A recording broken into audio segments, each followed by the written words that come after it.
बहुत प्राचीन काल की बात है, जब सृष्टि का संतुलन बिगड़ने लगा था। समय अपनी गति से सब कुछ निगल रहा था। राजा, ऋषि, असुर, देवता, कोई भी समय के प्रहार से बच नहीं पा रहा था।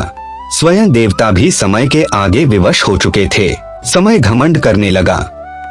उसने सोचा, मैं ही सर्वश्रेष्ठ हूँ, मैं ही जन्म देता हूँ, मैं ही मृत्यु लाता हूँ, मेरे आगे कौन टिक सकता है। समय का यह अहंकार ब्रह्मांड के संतुलन को तोड़ने लगा। ब्रह्मा जी का अहंकार। उसी काल में एक और घटना घटी। ब्रह्मा जी और विष्णु जी में यह विवाद हुआ कि कौन श्रेष्ठ है। तभी आकाश से एक अनंत ज्योति स्तंभ प्रकट हुआ। विष्णु जी नीचे गए, ब्रह्मा जी ऊपर। विष्णु जी सत्य स्वीकार कर लौट आए, पर ब्रह्मा जी ने असत्य बोल दिया। इस असत्य से सृष्टि कांप उठी। शिव का रौद्र रूप। तभी महाकाल शिव के ललाट से एक भयंकर स्वरूप प्रकट हुआ। काल भैरव।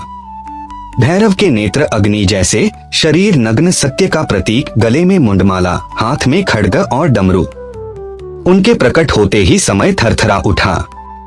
भैरव ने ब्रह्मा जी का अहंकार नष्ट किया और उन्हें दंड दिया, यह संदेश देने के लिए कि असत्य और अहंकार का अंत निश्चित है। समय और काल भैरव का सामना। अब स्वयं समय काल भैरव के सामने आया। समय बोला, मैं सबको नष्ट करता हूँ, मैं ही काल हूँ। काल भैरव मुस्कुराए और बोले, तू सृष्टि का नियम है, पर मैं उस नियम का भी नियंता हूँ। भैरव ने अपने डमरू की एक चोट लगाई। समय की गति रुक गई। क्षण, पल, युग सब स्थिर हो गए। देवता स्तब्ध रह गए। काल का भी काल।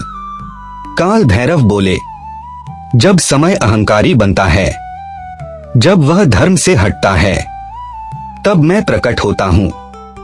उन्होंने समय को उसकी मर्यादा सिखाई। समय ने नतमस्तक होकर स्वीकार किया, आप ही मेरे भी स्वामी हैं। तभी से काल भैरव को कहा गया। काल भैरव समय के भी काल। काशी में एक निर्धन भक्त प्रतिदिन काल भैरव का स्मरण करता था।